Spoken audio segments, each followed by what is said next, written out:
ایک وظیفہ ہے، بڑا زبردست وظیفہ ہے، جو اس عمل کو کرے گا نا اللہ تعالیٰ اس کو عجیب و غریب مال عطا فرمائیں گے، اور مالی اعتبار سے کبھی بھی وہ پریشان نہیں ہوگا، مالی اعتبار سے کبھی بھی پریشان نہیں ہوگا۔ ایک بزرگ کے پاس میں بیٹھا ہوا تھا، وہ یوں کہہ رہے تھے کہ بیٹا میں نے 35 ملکوں کا سفر کیا، نہ میں نے 1 روپیہ خرچ کیا، نہ 1 روپیے کا کسی سے سوال کیا۔ میں نے کہا حضرت کیا کرتے ہو؟ بولے یہ وظیفہ کرتا ہوں۔ میں نے کہا اچھا۔ میری مدینہ منورہ میں پڑھائی چل رہی تھی، میرے شیخ نے جب میری پڑھائی ختم ہوئی تو ایک ڈائری لے کر آئے، قلم لے کر آئے، مجھے کہا بیٹا لکھ یہ وظیفہ۔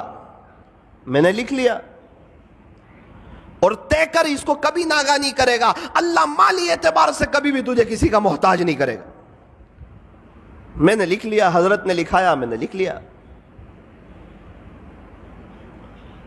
پھر ایک بات کہی تھی کہ بیٹا یہ وظیفہ بڑا زبردست ہے، لیکن بے طلبوں کو مت بتانا، جس کے اندر طلب ہو اور جو اس کی قدردانی کرتے ہو اسی کو بتانا۔ پھر میں جب ہمارے یہاں آیا، کچھ لوگ میرے پاس آتے، مولانا ہم بڑے پریشان ہیں مالی اعتبار سے، حالات میں کوئی وظیفہ، تو الحمدللہ میں یہ وظیفہ بتا دیتا، اللہ تعالیٰ ان کو بہت نواز دیتے، عجیب و غریب نواز دیتے، اور عجیب و غریب اس پر تجربہ ہے، اور کئی اللہ والوں کو میں نے دیکھا وہ یہی وظیفہ پڑھتے ہیں۔ پھر ایک بار تو میں بڑا تعجب میں رہ گیا کہ یہ وظیفہ کسی اللہ والے کا، کسی شیخ کا بتایا ہوا نہیں ہے۔ ایک صحابی نے ہمارے نبی سے کہا تھا کہ پیارے نبی جی دنیا نے مجھے چھوڑ دیا ہے، یعنی میرے پاس کچھ ہے نہیں۔ اس وقت ہمارے نبی نے یہ وظیفہ دیا تھا، اور یوں کہا تھا کہ آپ فرشتوں والی تسبیح کیوں نہیں پڑھتے؟ اور یہ بتایا تھا تسبیح سبحان اللہ و بحمدہ، سبحان اللہ العظیم و بحمدہ استغفر اللہ، اللہ اکبر کبیرہ، سبحان اللہ و بحمدہ، سبحان اللہ العظیم و بحمدہ استغفر اللہ۔ پیارے نبی سے وظیفہ سنا، راوی فرماتے ہیں کہ پھر ایک مدت تک وہ نظر نہ آئے، جب دوبارہ نظر آئے تو انہوں نے بتایا جس کا خلاصہ یہ ہے اللہ نے مجھے اتنا نواز دیا ہے کہ میں بتا نہیں سکتا۔ یہ عجیب و غریب وظیفہ ہے۔ ایک شخص مجھے کچھ وقت پہلے نوساری میں ایک جگہ ملے، سید تھے، مجھے کہنے لگے مولانا کچھ وقت پہلے آپ ہمارے گھر آئے تھے، آپ نے ایک وظیفہ بتایا تھا، میں نے آپ کو اپنی پریشانی بتائی تھی، آپ نے ایک وظیفہ بتایا تھا، الحمدللہ 2 دن سے میں نے شروع کر دیا ہے۔ میں نے کہا یار میں نے بتایا تھا 3-4 مہینے ہو گئے، آپ نے 2 دن سے شروع کیا۔ مولانا آپ کو نہیں معلوم، آپ بتا رہے تھے پردے کے پیچھے سے میری بیوی یہ وظیفہ سن رہی تھی، اللہ کی شان اس نے پابندی سے کیا، ابھی اس کے 36 لاکھ روپے آ رہے ہیں، تو میں نے بھی شروع کر دیا۔ میں نے کہا یار آپ عجیب آدمی ہو۔ میں نے کہا 36 لاکھ روپے کہاں سے آ رہے ہیں؟ کہا وہ وارثے کے آ رہے ہیں۔ تو میں نے کہا ابا کو مارنے کی نیت سے تو نہیں پڑھا تھا یہ وظیفہ؟ بولے نہیں، ان کے ابو کا تو بہت پہلے یہ انتقال ہو گیا تھا، لیکن مولانا زمین کا اتنا خطرناک مسئلہ تھا کہ یہ کبھی بھی حل ہونے کا نام لیتا نہیں تھا، اور ہم لوگ بھی نا امید ہو چکے تھے کہ اب یہ مسئلہ جو ہے یہ کبھی بھی حل ہو سکتا نہیں ہے، لیکن میری بیوی نے یقین سے پڑھنا شروع کیا، اللہ کی شان مسئلہ حل ہوا، اس کے 36 لاکھ روپے آ رہے، اور اللہ کا شکر ہے 2 دن سے میں نے بھی شروع کر دیا ہے۔ ہمارے نوساری میں ایک بڑے مالدار شخص، ان کے پاس میں بیٹھا ہوا تھا، تو شیخ سے وہ بھی محبت کرتے تھے، مدینہ منورہ کے شیخ سے، تو میں نے ان کو یہ وظیفہ بتا دیا۔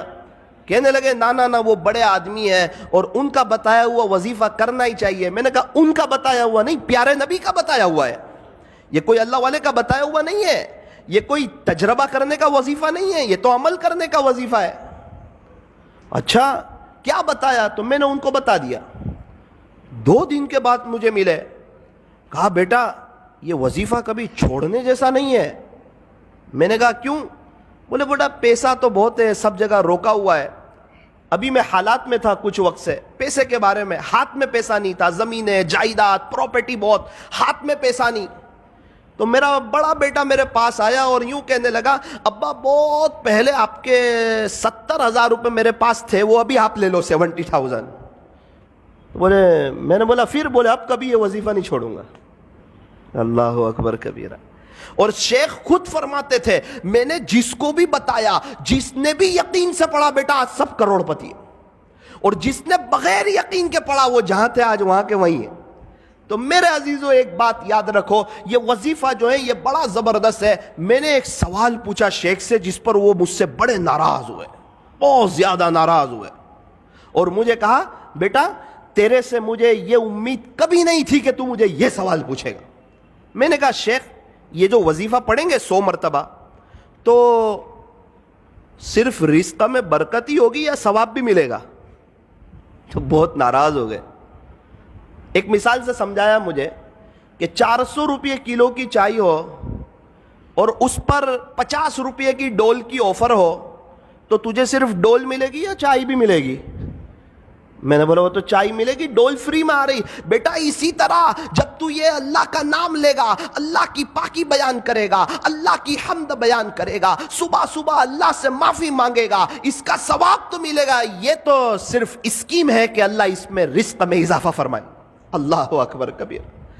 تو آپ کو بھی یہ وظیفہ یہ عاجز بتاتا ہے، طے کرو انشاءاللہ، پابندی سے پڑھیں گے انشاءاللہ، بہت فائدہ ہوگا انشاءاللہ۔ رزق میں صرف پیسہ نہیں آتا، رزق میں بیوی بھی شامل ہے، بچے بھی شامل ہے، رزق میں بہت سی چیزیں شامل ہے۔ اللہ تعالی ہمارے رزق میں برکتیں عطا فرمائیں گے۔ سبحان اللہ و بحمدہ، سبحان اللہ العظیم و بحمدہ، استغفر اللہ۔ پھر شیخ نے کہا بیٹا لیکن اس کا ایک وقت ہے، اسی وقت پڑھ سکتے ہیں، آپ اس کے علاوہ پڑھو گے تو وہ اثر نہیں کرے گا، وہ بات نہیں بنے گی۔ میں نے بولا اچھا اس کا وقت کون سا ہے؟ مجھے کہنے لگے بیٹا فجر کی سنت اور فرض نماز کے درمیان اس کو 100 مرتبہ پڑھنا ہے، فجر کی سنت اور فرض نماز کے درمیان اس کو 100 مرتبہ پڑھنا ہے۔ میں نے کہا حضرت اگر اس وقت کوئی نہ پڑھ سکے تو مجھے تعجب سے دیکھنے لگے کہ اس کا اپنا ہی مسئلہ لگ رہا ہے۔ مجھے کہنے لگے بیٹا جب تک فجر کی نماز کا وقت رہتا ہے، صبح صادق کے بعد سنت پڑھ لیں، اس کے بعد سے جب تک فجر کی نماز کا وقت رہتا ہے وہاں تک یہ پڑھو گے تو یہ اپنا اثر عجیب اور غریب انداز میں کرے گا۔ پھر مجھے اپنے مکان پہ لے گئے ایک مرتبہ، بڑے بڑے لوگوں کو دعوت تھی، مجھ چھوٹے کو بھی حضرت نے گن لیا۔ اللہ اکبر کبیرہ، بہت سی نعمتیں دیکھی، مجھے بتانے لگے، اس کی اہمیت سمجھانے لگے کہ دیکھ بیٹا یہ وظیفے کی برکت ہے کہ اللہ تعالیٰ نے مجھے ایسا شاندار مکان دیا، دیکھ بیٹا اس وظیفے کی برکت ہے ایک کار تو ایسی میرے گھر کے باہر کھڑی ہے جو تیرے ہندوستان میں لانچ بھی نہیں ہوئی ہے۔ تو وظیفے کو معمولی مت سمجھنا، کبھی چھوڑنا مت، اس کی پابندی کرنا، انشاءاللہ اللہ تجھے بھی بہت نوازے گا۔ اسی وظیفے کی برکت سے کئی سالوں سے اللہ تعالیٰ نے مجھے عجیب و غریب نوازا ہے، میرے اپنے تعلقات والوں کو بتایا ہے، اور اللہ تعالیٰ نے سب کو نوازا ہے۔ تجربہ کرنے کی ضرورت نہیں ہے، یہ عمل کرنے کی ضرورت ہے، یہ کسی ولی کا بتایا ہوا نہیں ہے، یہ پیارے نبی حضرت محمد الرسول اللہ صلی اللہ علیہ وسلم کا بتایا ہوا ہے۔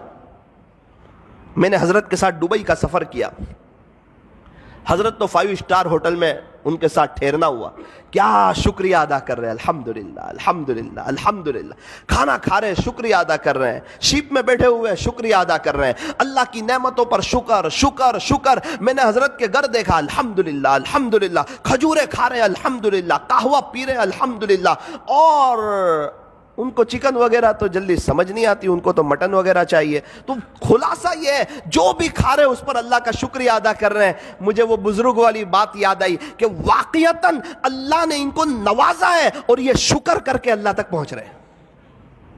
فرمایا اللہ تعالیٰ تک پہنچنے کے دونوں راستے ہیں، بندہ شکر سے بھی پہنچ سکتا ہے، صبر سے بھی پہنچ سکتا ہے۔ یوں فرمایا ہمیشہ خوش رہنے کا آسان فارمولا، ہمیشہ خوش رہنے کا آسان فارمولا، نعمتوں پر شکر کریں، مصیبتوں پر صبر کریں، شکر کرنے والا بھی جنتی، صبر کرنے والا بھی جنتی۔